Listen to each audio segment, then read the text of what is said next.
All my stuff, like in my house, I always make big furniture, and like I want to make we remodeled the bathroom, and I want to make the sinks higher. My wife is shorter, but I'm like, you don't have to live your whole life bending over like this to brush your teeth. Like it'd be nicer to be able to put my elbow and like I got lazy arms in the morning too. I don't want to hold my arm up while I brush my teeth. I want to be able to lean. My back hurts just until I start the day.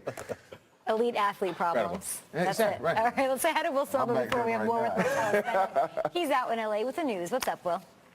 What's going on there, Kay? Well, with the NFL draft in just over 2 weeks, we have no idea what direction the Giants will be going with the second overall pick. Saquon Barkley, Bradley Chubb, a quarterback. One thing we do know is who their starting quarterback will be for the 2018 season. That, of course, would be Eli Manning. But what direction they go after the upcoming season is still up in the air, and Manning is okay with that. Manning saying, quote, "This league is 1 year at a time." That's kind of how it goes. I need to go out there and play well this year, and that's all I'm looking forward to. And speaking of the Giants and draft, NFL Network's Mike Garafolo reporting the G-men were extremely impressed with North Carolina State defensive end Bradley Chubb during his visit to the team's headquarters. Friend of the show and former Giants O-lineman David Deal was bowled over, according to Mike. Raiders pass rusher Khalil Mack, persona non grata in Oakland after not reporting for off-season workouts. His contract status appears to be at the root of it.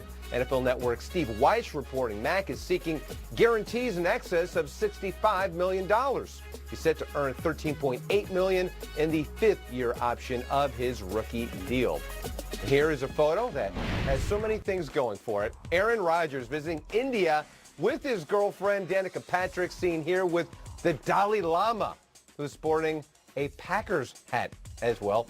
The photo coming from the Dalai Lama's Instagram account. The Dalai Lama has an Instagram account, which is just amazing for so many reasons. But you wonder if he's going to take selfies, vacation photos, the whole thing. Either way, very, very cool. Dalai Lama has Instagram. Peter Schrager does not. Does not.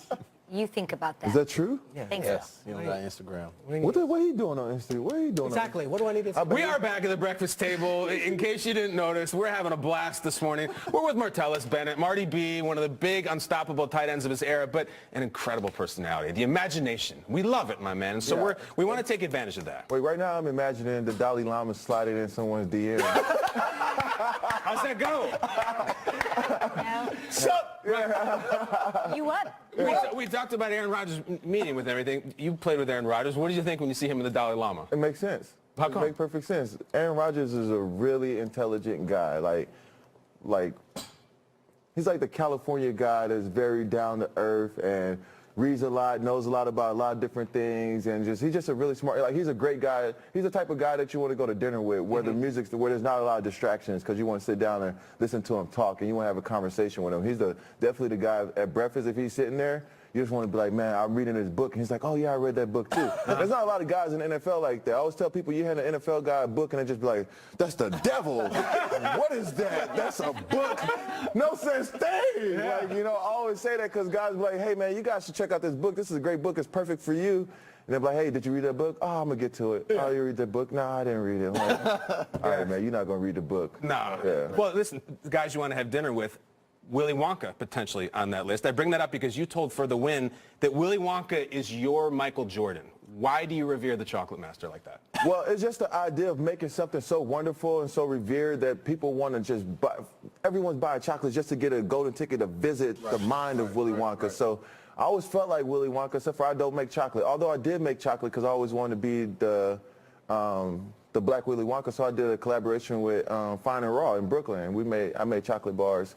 You could buy those too. That's awesome. Wow. So I can see that. I just love the way that I just love the creativity, the world that he created, the place that he lived, the way he dealt with the kids. It was in an off-putting way, but it was just really great. I love the Gene Wilder version, but I love the Johnny Depp version pretty more. Really? It's probably because the Johnny Depp version, the movie, Tim Burton did it, and it was more like the book.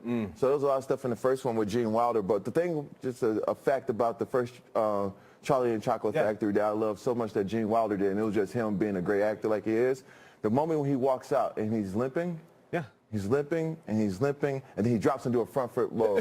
From right there, you can't trust Willy Wonka. You can't trust him because you don't know he's deceiving us from the moment we met him. And like when you're in a movie, when someone does that, like people don't think about that, but it gets your mind. And he just did that on his own. Yeah. He did. It wasn't in a script. That was a Gene Wilder improv. Just Gene Wilder. I mean, they improv. shouldn't trust him, right? I mean, half the kids end up dead when they walk in. I mean, there, right? she turned It doesn't go well. It turned into a blueberry. It turned into a so. Mike TV is about 6 inches tall. I mean, you know, you don't trust him. All those kids had their problems. You did it, Charlie. You did it, Charlie. And then, I mean, I don't know. One thing about that, it's one of my favorite movies, and I know y'all got on schedules and stuff, and so. We can talk about Grandpa Joe if you want. That's what I'm talking about. Lazy. Grandpa Joe is lazy, not doing nothing, eating cabbage soup. And he just laying there, and then all of a sudden, somebody makes it to the NFL. It's like, oh, let's go. I'm at every game. I'm up. That's my grandson. I love you, Charlie. Let's go to the chocolate factory. I want to go with you. Like, nah, we all can't go, Grandpa. Didn't leave the bed for 20 years. Yeah. Now you're going, I'm in. Yeah, we didn't all make it. I made it. Right? Let's just get that Shouldn't straight. the mom get to My go? childhood, right She's now. working triple shifts at the laundry. Maybe Joe picks up a shift and the mom gets that. Hey, he want to get out of bed, go get some chocolate, but he want to get his ass out of bed to go work. Get up and go work, bro. All right, Martellus, speaking of working, you are now going to run a company. Yes. The Imagination Agency, and you are going to have employees. If you could pick any NFL former teammate or any former opponent that you would pick as your employee to work for you, who would it be? To work for me. I mean, if I needed like a CEO, Sure. I'm going Bill Belichick, right? Running, you do your thing. Don't worry about the creative part. Let me go do this part. Bill, you run the company, right? And then if I'm doing marketing, I'm going with Jerry Jones, right? I'm hiring Jerry Jones, so now my team is up there right now, you know what I'm saying? And then if I'm looking for just like cool guys that are like creative, that I think that I would love to work with in my company.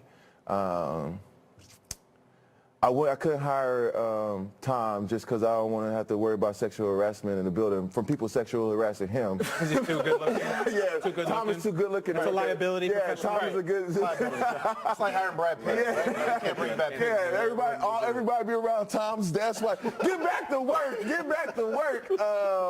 So like if I think about it, like the guys that I played against that I really like, I'll probably say.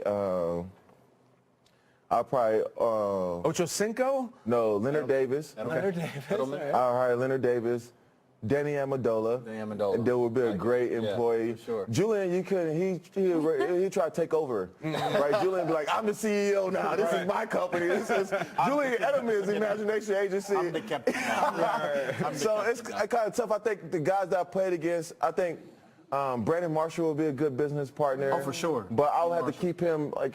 Brandon, just do those things. Don't come over in this side of the lane. You're not the quarterback. You're the wide receiver. So be the wide receiver. I got another one for you, man. You go by the nickname the Black Unicorn, right? Yes. So tell us why the Black Unicorn can make for a better superhero comic than Black Panther.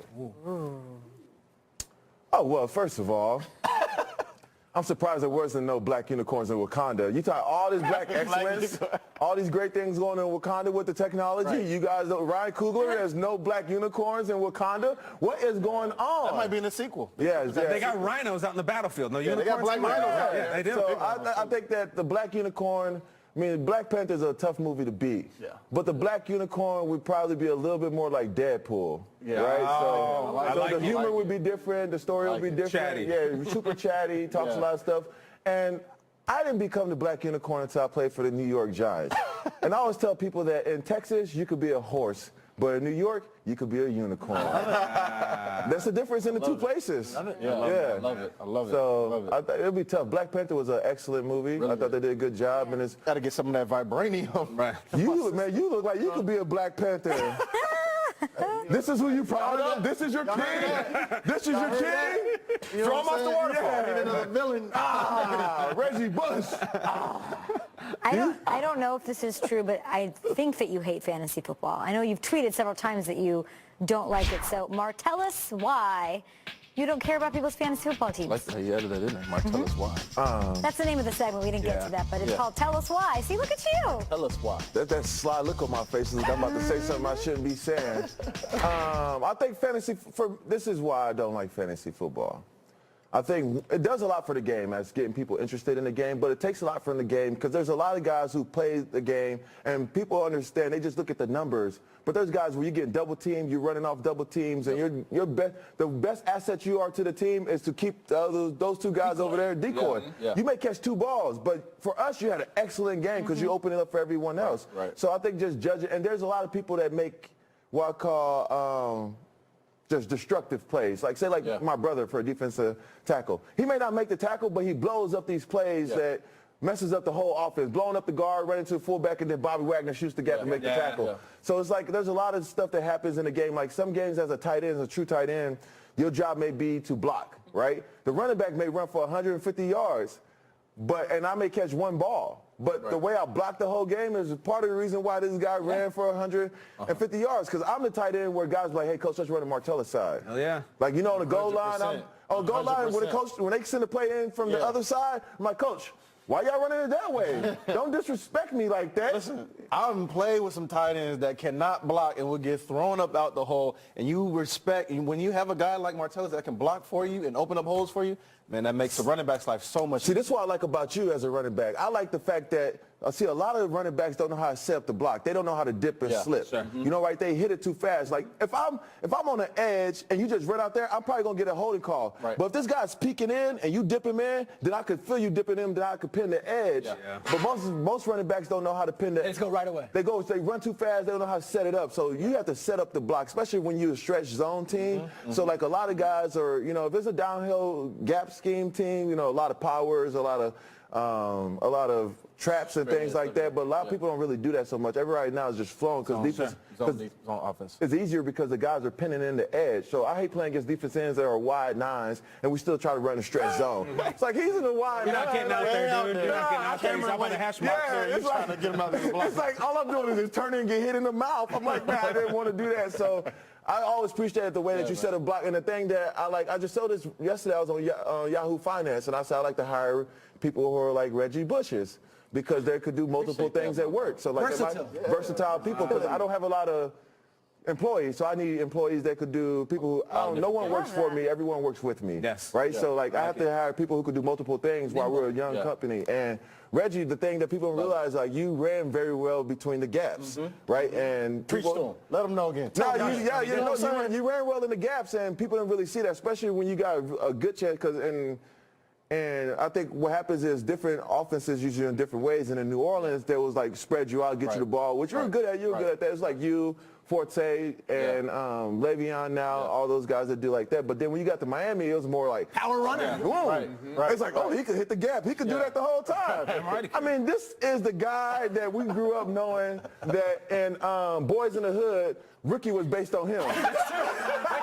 Very different ending. Thank God, right? Very He different. just survived. He survived. Ricky lives. We could talk to you all day. Let's go pick up his book. Alternative ending. Second in the series, it's Hey AJ, It's Bedtime, part of the Imagination Agency. Martellus Bennett, always a pleasure. Come back whenever. That's incredible. Good Johnny Shakes, man. Does that mean Lendale was Doughboy? Is that what Coming up, John Lindell. Gruden taking over the Lindell was Raiders. Doughboy. Does that make the Raiders the favorites in the AFC West?